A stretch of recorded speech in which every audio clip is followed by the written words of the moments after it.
नमस्कार, मैं खुशी और आप देख रहे हैं मुंबई तरंग न्यूज।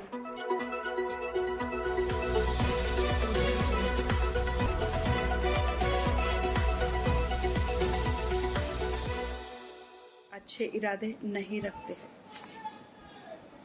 मोदी जी का भाषण कौन लिख के देता है मुझे मालूम नहीं। उनके स्पीच राइटर कौन है?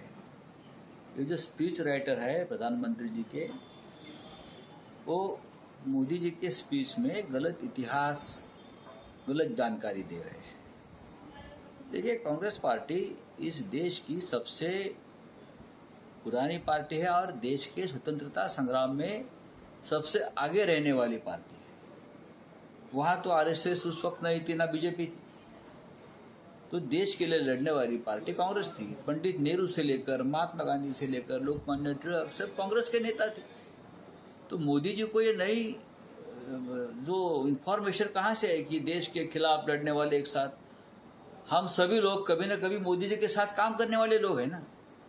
ममता बनर्जी एनडीए में थी, शिवसेना एनडीए में थी, अकाली दल एनडीए में था, सभी। तो तभी तो आपको ऐसा नहीं लगा कि हम देश को विभाजित करने वाली शक्तियां है या कुछ और है या कुछ और है। ये राजनीतिक भाषणबाजी होती है। चुनाव के समय ऐसे भाषण होते हैं, लोग गंभीरता से नहीं लेते। और मोदी जी के भाषण को आजकल कोई इस देश में गंभीरता से नहीं लेते। ये बहुत दुर्भाग्य है देश का कि प्रधानमंत्री का भाषण लोग गंभीरता से नहीं ले रहे हैं। महाराष्ट्र विधानसभा चुनाव से पहले प्रधानमंत्री नरेंद्र मोदी के दौरे को लेकर सियासत तेज हो गई है। प्रधानमंत्री मोदी ने शनिवार को महाराष्ट्र के वाशिम, ठाणे और मुंबई में कई परियोजनाओं को उद्घाटन और शिलान्यास किया।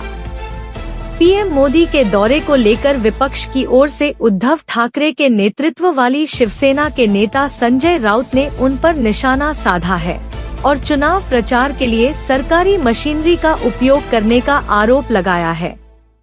शिवसेना यूबीटी नेता संजय राउत ने शनिवार को आरोप लगाया कि प्रधानमंत्री नरेंद्र मोदी और भाजपा अपनी चुनावी गतिविधियों के लिए सरकारी विमान जैसी मशीनरी का इस्तेमाल कर रहे हैं। उन्होंने इस मुद्दे पर उनके खिलाफ मामला दर्ज करने की मांग की। पत्रकारों से बातचीत में शिवसेना यूबीटी सांसद संजय राउत ने कहा कि भाजपा के कुछ ही नेता मोदी को प्रधानमंत्री मानते हैं। राउत ने यह भी कहा कि शिवसेना यूबीटी के लोकसभा सदस्य संजय देशमुख को इन परियोजनाओं के उद्घाटन के लिए आमंत्रित नहीं किया गया था। उन्होंने स्पष्ट किया कि नरेंद्र मोदी केवल भाजपा के एक वर्ग के प्रधानमंत्री हैं और उनके कई कैबिनेट सहयोगी और पार्टी के नेता उन्हें प्रधानमंत्री नहीं मानते। हेलीकॉप्टर से वाशिम गए।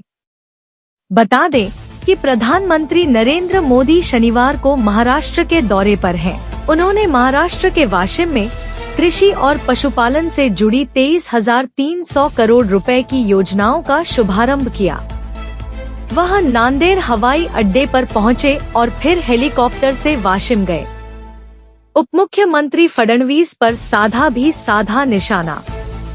इसके अलावा संजय राउत ने आरएसएस और भाजपा पर वोट जिहाद का झूठ फैलाने का भी आरोप लगाया।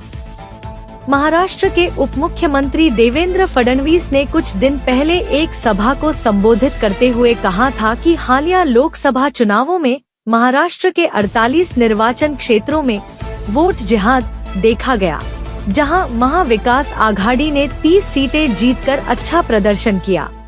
खबरों में अब तक के लिए बस इतना ही। फिर होगी आपसे मुलाकात ऐसे ही एक और लेटेस्ट अपडेट के साथ। तब तक के लिए नमस्कार और बने रहिए मुंबई तरंग न्यूज पर।